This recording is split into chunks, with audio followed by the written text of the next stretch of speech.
Hello and welcome once again to Ask the Gynecologist. Good afternoon, most importantly. And just in case you are in the evening where you are, I want to say good evening. My name is Dr. Alalade Babajide, one of your admins at Ask the Gynecologist. And I'm hoping my audio is very good this afternoon.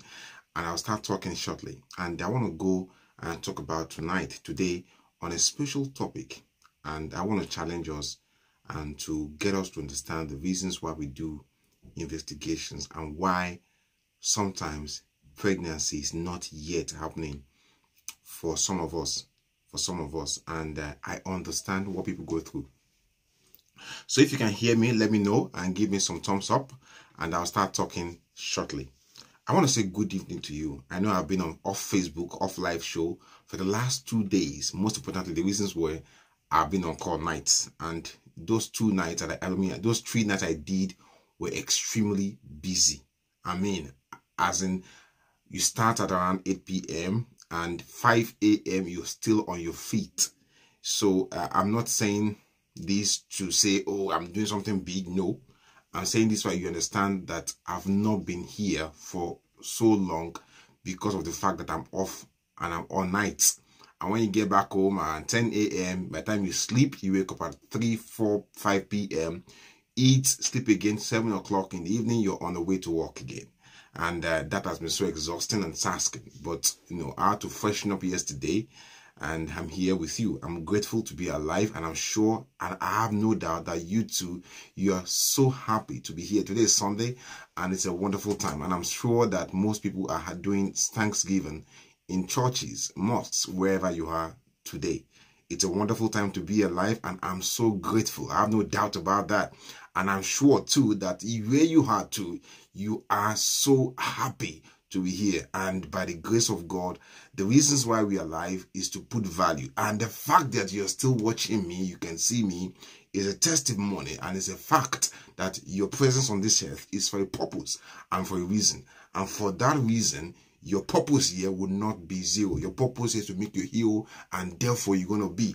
As far I always have that point, when I was going through a difficult time, I always have at the back of my mind that the reason why I'm still consuming these things available on this earth is for me to be something. The fact that you're still consuming, the fact you're still breathing, you're still eating food is a testimony, and it's a fact, and it's a testifying fact, okay, that you still got a purpose in you. And that purpose in you is my joy to fulfill part of that purpose, to reproduce today. And I've been talking to many people this weekend, and I've come to realize one important fact from people. Some people go through serious challenge trying to get pregnant. They're going through trying times at home, family. And the sad thing I've realized from all this is that women feel so much pressure trying to get pregnant. And also, women put women under pressure to get pregnant too. Okay? 80 to 20. I'm not saying all cases, okay? I'm saying 80 to 20. And some people as well, they are going through that problem, that challenge to get pregnant. But for some reason, they've learned what I call learned helplessness. They've tried, they give up. They try again and give up again. After again, to try again becomes difficult, and they start to ease off on the brakes. They start to ease off on the accelerator. They start to ease off on life. They stop giving that pressure, and they form what we call learned helplessness. And they say it's okay. And those kind of people, sometimes they only remember that they're not able to get pregnant whenever they are probably in a gathering, in a social gathering, where people are celebrating kids, doing birthday, or in church, people are doing Thanksgiving, or people are doing a dedication. It eats them that, oh my God, I'm still trying. And it's painful to them because they are giving their best, yet it's as if they can't do it. It's as if they don't know what to do. I want to tell you something. If you're going through that, it's not over. As far as you're still here, as far as you still got that desire to get pregnant, it's never over. Again, it's never over. And definitely, mark my words, definitely, I don't care your age, the sun is still going to shine on you soon. and your testimony is going to be here. I was talking to a lady this morning. She sent me a text and I put it on the screen today. And she's been trying. This husband's sperm count is very, very poor. Poor, as in poor. She too, she's got some hormonal profile issues too. But she still continued persistently, and she followed some things I told her to take. And surprisingly, even surprisingly and mind-blowing to me, she sent me a picture this morning that said, "Doctor, am I pregnant?" And I said, "Yeah, this is positive." She was ecstatic. She was dancing. She was jubilating. And I told her, that is what victory tastes like. You're a winner now. You've overcome it. No matter how many times you've done the exam again and again and again and again, the day you pass the exam is the final day. And once you pass that exam, all your failures are forgotten. You've been failing and failing and failing this exam. And you pass that WAEC one day, one time. All your failures, they're over. That pass you pass is the celebrated one. And you'll be celebrated too in Jesus by the grace of God. You'll be celebrated too by the grace of God. They'll call you mama, this and that. They'll call you mama, that name you want. So in your mind now, choose the name you want to call that your first child now. And say it with your whole heart. This is my name. So, so, and so. Mama Tubosun. Mama Raji. Mama Sulaiman. Mama Damisi. Mama Rutimi. Mama Kudirat, Mama Kabir. Call that name. Call your name. That name you want to call yourself. Mama Anthony, Mama Peter, Mama Ejima. It does not matter what name they've called you before. Now, don't take this jokingly. Now, choose that specific name and call yourself. Don't call yourself Mama Ibeta, Mama Ibeji. No, choose the name. Be specific. Okay? God loves specificity. God is a scientist. He doesn't choose randomness. He loves specificity, determination. One of the first things in life to achieve success is to be purposeful, be definite in your purpose, and be definite in what you want. You can call yourself Mama Chidima, Mama Chijoki, Mama Doris, Mama Cynthia, Mama Chinoso, Mama Chukudi, Mama Messi, Mama Jide, Mama John, Mama Tolu. So call your name, say what name you want.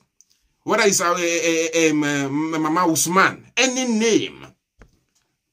It does not matter whether it's Igbo name, Yoruba name, or Hausa name. Forget it. It's just choose the name. And don't be tribalistic here. I hate people. I hate the attitude of people choosing tribes. Just choose whatever name you want to choose. Mama, what you want. Mama, what you want. Yes. Mama Zuriel, Mama Zadok, Mama Daniel, Mama Daniela, Mama Gabriel, So be specific. Don't say Mama Ibeji. You better know. It's not good. That is just choosing randomness. Nature hates randomness. To choose the exact name you want and you call yourself. It does not matter what names they've called you before. It's the name you called yourself that matters. If they call you bad, until you call yourself bad, it's not your name. I am who I am. It's until you call yourself a name that names become you. If they've called you failure before, that's their problem. This is the day you call yourself failure, you become failure. The day you call yourself winner, you become a winner. So if you call yourself that name you want to call yourself, is now for you to bring that name into reality. Everything you want in this world is already formed. It's for you to know how to bring formlessness into form. How to make that idea into reality. And that link from what you don't see to what you see is faith and believe and then walk. You must not just desire. You must have plans to walk towards purpose. And that walk to purpose is why I'm here today. Okay? That is why when we say all these things, it sounds so simple. Nature is always simple in its actions, yet definite and forceful in its result. Again, nature is always definite and simple in its action, yet forceful in its result. Some people want to get pregnant, they want to get what they want, but they don't do things. Come across so many women, I tell them, okay, you want to get pregnant, fine. Can you give me this simple result? And this simple result, they are not to you to go and buy a cow and cut the blood, though. Is to give me your husband's sperm count.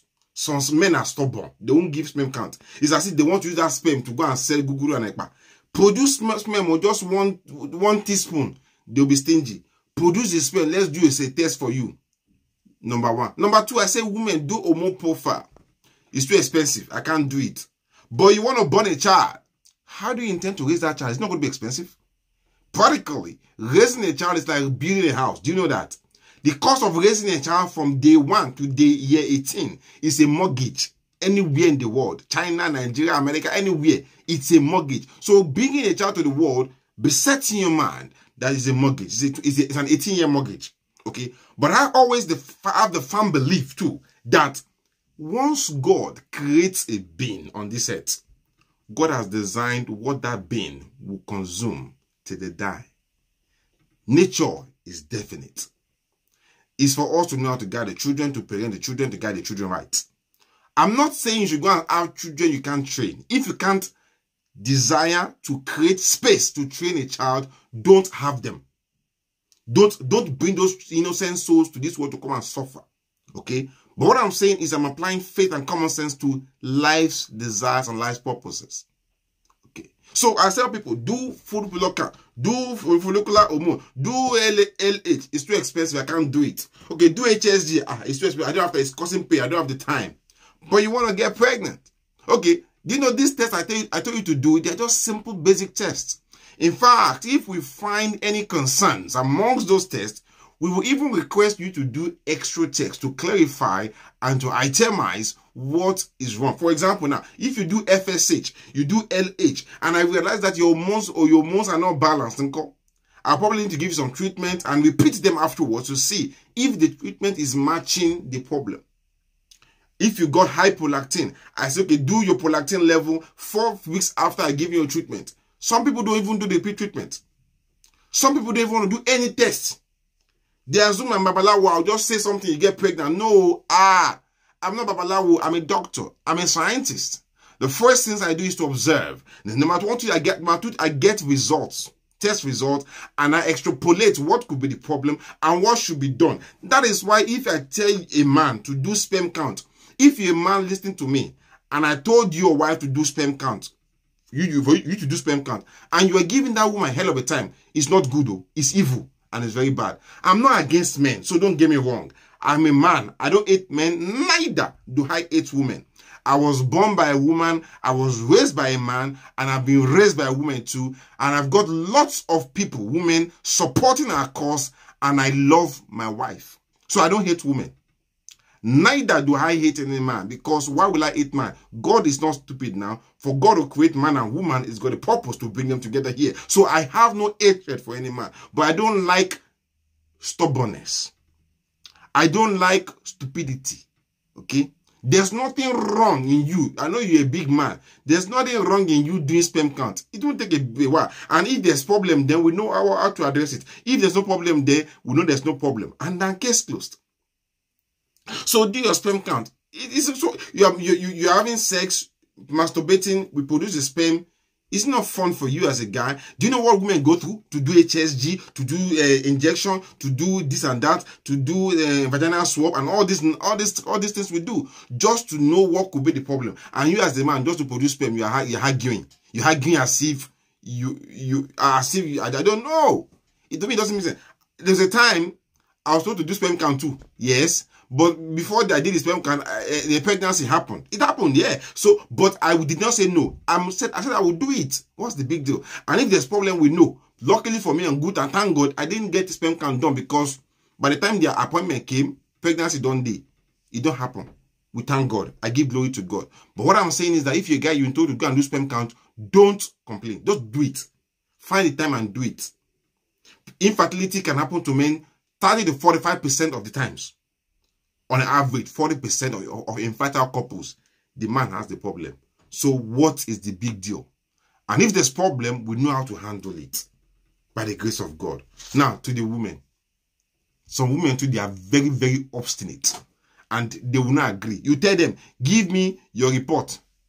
Let it be within 6 months. They will say, doctor, I've done it 2 years ago. I can't do it again. Okay, let's see the ones you've done. It's with my doctor. I can't get the result. Okay, what do you want me to do? Okay, can you repeat the test again so I can see what it is? Doctor, it's too much. I just choose the one you want me to do. Okay, do this basic one. FSH, LH, the 21 progesterone. Let's see them first, and we'll decide whether we need to do anything else. Say, doctor, I don't have the time. I don't have the time. Just tell me what to take. Can I take Clomid? I say, okay, that's fine. If you want to take Clomid, you can have well taken Clomid before coming to me. I don't need to prescribe Clomid for anybody. Okay? People take Clomid as if they're taking Panadol, which is dangerous to their ovaries. So I can't tell you to take one thing or not if I've not done any test on you. If you are not sure of any lab to go, we've made it easier for people. In fact, personally, we've invested and ensured that we have a laboratory in Lagos, an ATG laboratory, so that you can cater for any test and you can get all your tests done without any doubt. All your tests done at ATG laboratories, all tests done at the ATG laboratories is done under my name, and I certified them. Okay? And they are authentic.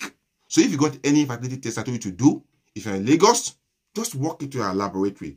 Get it done free of charge. And in fact, I tell people all the time, you don't even need to subscribe at all to any of our services to get tests done in ATG. Just walk to the ATG laboratories, get your test done, talk to Nike, my lab manager, my secretary. She will tell you what test to take. So for example, if you're not ovulating or your periods are not regular, Nike will tell you, I will tell you to do your FSH hormone, your LH hormone, your day 21 progesterone, your prolactin, your thyroid hormone, and your testosterone. We tell you to do those ones. And she will tell you too to do your ultrasound scan. Let's check your ovary. I've seen people trying to get pregnant. They don't even know they don't even have uterus. It's not a lie. They don't even know that their uterus is not well formed.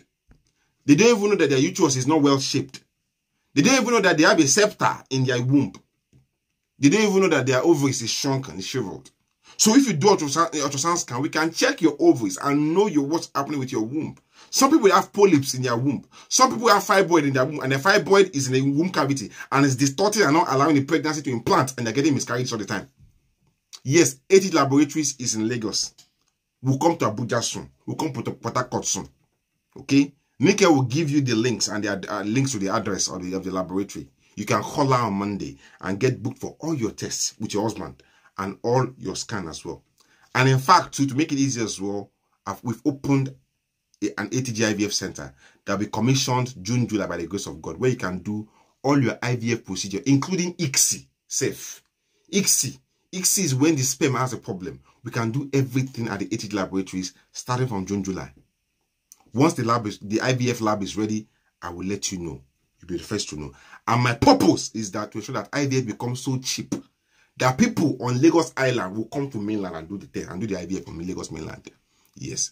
And people from all over Nigeria will come to Lagos and do the test and get their pregnancy in the IVF center at ATG in Lagos. And people will travel from America, from London, from UK, from Ghana, from Sierra Leone to Liberia to Nigeria to get their IVF done at the ATG laboratories, where they'll be taken care of with all respect, all privacy, and confidentiality. That is our purpose. So now let's go back to our talk. So if I tell you to do your HSG, what's the purpose of HSG? The purpose of HSG is simple. I know it's uncomfortable for some people, but with the right technique and with you being given analgesia, paracetamol, codeine, diclofenac to take it at least an hour or 2 hours before going for your HSG, it will be comfortable. You can even add Buscopan to take an hour or 2 hours before going for the HSG. What is the purpose of HSG? And what is HSG? HSG is simply hysterosalpingogram, where we put in a dye. The dye looks like water, but it's not water. It's a radio-opaque dye. We push it through your womb cavity, that is through your vagina into your cervix, and it goes all the way like water into your womb cavity, and the dye will pass through your tube here and spill out into your tummy, and the same thing on the other side. And we now take x-ray. Once the dye is spilling out through your tube here outside into your tummy, we'll capture it on x-ray and we see it come out like white thread like that. It means that your tubes are not blocked. That is the purpose of HSG. If your tube has been damaged through ectopic pregnancy, if your tubes has been removed through ectopic pregnancy, if your tube has been damaged through infections, we can see that on HSG. We can see if the tubes are blocked. If the tubes are not blocked, we'll see that on HSG. If you've done HSG before, let us know. Send it to me. I'll review them. Okay, that's number one. Purpose of HSG. Sometimes we even do HSG also to check if you've been sterilized before.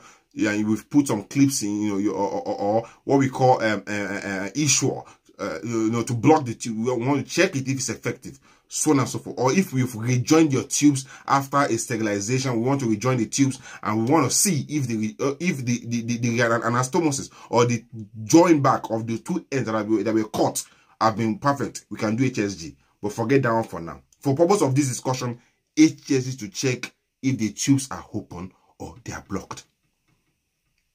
Your hormone profile. FSH, LH, day 20. FSH is luteinizing hormone. FSH is follicular stimulating hormone. Those two hormones are produced by what we call pituitary gland, anterior pituitary in your brain. They go to your ovaries, tell your ovaries to release estrogen, progesterone, to make your ovaries to ovulate. The eggs go in through your tube, find their way down the line into your womb cavity to go and wait for the sperm coming in. Fast action, GPS directed sperm to go and hit the ovaries and get you pregnant. FSH, LH. Wonderful. Day 21, progesterone. If you're having a regular period, you count 21 days, day 1, from the first day of your bleeding. The first day you see blood is your day 1 of period. You count 21 days. When you get the 21 days is the day of your progesterone test. You go and do your test. If it falls on the weekend, go and do it the first working day. Progesterone test is to know whether you're ovulating or not. Many people are not ovulating. And how do you know you're not ovulating? If you have a shortened menstrual cycle, less than if your cycle is less, and if your menstrual cycle is less than 24 days, 21 days, you are likely to have what we call a luteal phase defect, making you produce low progesterone and making you not to get pregnant, if that's the case. So you must do a day 21 progesterone, but you must do it. Another hormone that can affect ovulation is prolactin. If your prolactin is high, what it says is that your brain is saying that prolactin is high, your breast should be engorged. Prolactin, prolactin, pro breast milk. Lactation is breast. Prolactin is high, it means that your body is saying that breast produce milk to feed a baby. And when you're feeding a baby, because you're busy feeding a baby, to nurture a baby, your ovaries will shut down so as your body can focus on nurturing that baby. If your prolactin is high and you don't have a baby because you're not yet pregnant, it's the disease, it's disharmony, confusion. Prolactin is high, you're supposed to have a baby, but you're not having a baby because you're not having a baby yet. If prolactin is high, it could cause disharmony. It means that you can't get pregnant because your body is saying that you're pregnant and you're having a baby, you should not get pregnant when you have a baby. So prolactin, if your prolactin is high, is a stress hormone. If you're stressed out, your prolactin is going to go up, definitely. And if your prolactin is going up, you're stressed. That's why a lot of people that have no problems, but just because they are stressed, work issues, family issues, social problems, unfortunate, unexpected, unavoidable events happening in their life, they are stressed. It makes their prolactin unbalanced. It makes their prolactin high. And if their prolactin is high, it tells the body, your brain, your system, don't ovulate. Just focus now on that issue. Focus now on rearing and raising that baby. You're not going to ovulate. And if you're not ovulating, then naturally, you can't get pregnant. If you're not ovulating, you can't get pregnant naturally. And if you can't get pregnant naturally, we need help. We need to give you help. That's why if you have high level of prolactin, the things we need to do is to give you medications to bring down your prolactin to the normal level. And once your prolactin comes down to the normal level, we usually keep you on that medication for a while. So that is why if you've been given medication like bromocriptine, Palo-Del to bring your prolactin down, we need to give you at least for a minimum of 4 weeks. Then we check your prolactin level at that point. And if it's still high, we might need to increase your medications or possibly increase the frequency of your medication or even add another extra one to it. Definitely. And we now check you again, 4 weeks again down the line to see if you're responding. Because nobody should put you on prolactin for a long time and not check your prolactin level to see if your prolactin level is responsive, is responding to the medication, is responding to the dose of medication you've been given to bring it down. High prolactin will make you not to ovulate. High prolactin is equals to no ovulation. high prolactin equals to no ovulation. So you must check your prolactin if you've been told or if you think you're not able to get pregnant. It's sure you should do that. Another hormone that can cause infertility is your thyroid hormone. Thyroid is a gland, just around here in your throat there, under your skin there, that produces hormones which are very, very important and responsible for maintaining your body metabolism. And also, they are very, very important and critical in the maintenance of baby's neural tissues before they are born in the first 12 weeks of pregnancy. So therefore, if your thyroid hormone is imbalanced, it will make you not to get pregnant because your body is saying that it's not yet ready to get your baby pregnant. Especially, and thyroid hormones too, you can have high level of thyroid hormone or low level of thyroid hormone.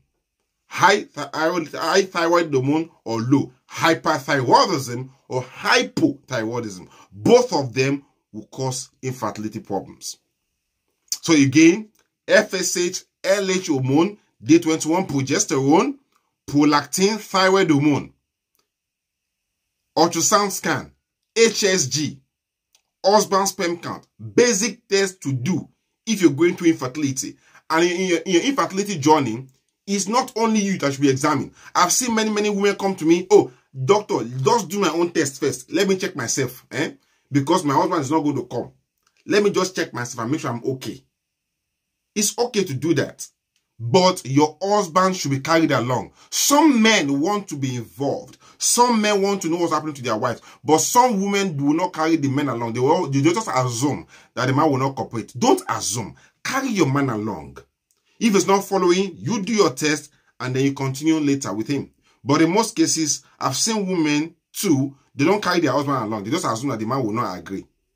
If the man is not getting you pregnant, it could be his fault now. It could be your own fault. Even if it's your own fault too, it doesn't matter. It's always important to carry him along, because if it's his own fault too, it's good for him to carry you along so that two of you work together to ensure you're able to get the right result. I would love to take questions now, but my phone is going to die. For some reason, I forgot to charge it overnight. I was just sleeping all through yesterday because I was so exhausted. So because this phone is going to die now, what I'm going to do is that I'm going to cut this discussion. I'll put on this one and I'll start talking on this other phone now. So if you're asking questions now, just hold on. I'm going to come up live on this my other phone and I'm going to start taking questions on this one. So don't run away. Stay on now, okay? Just hold on there, okay? Thank you.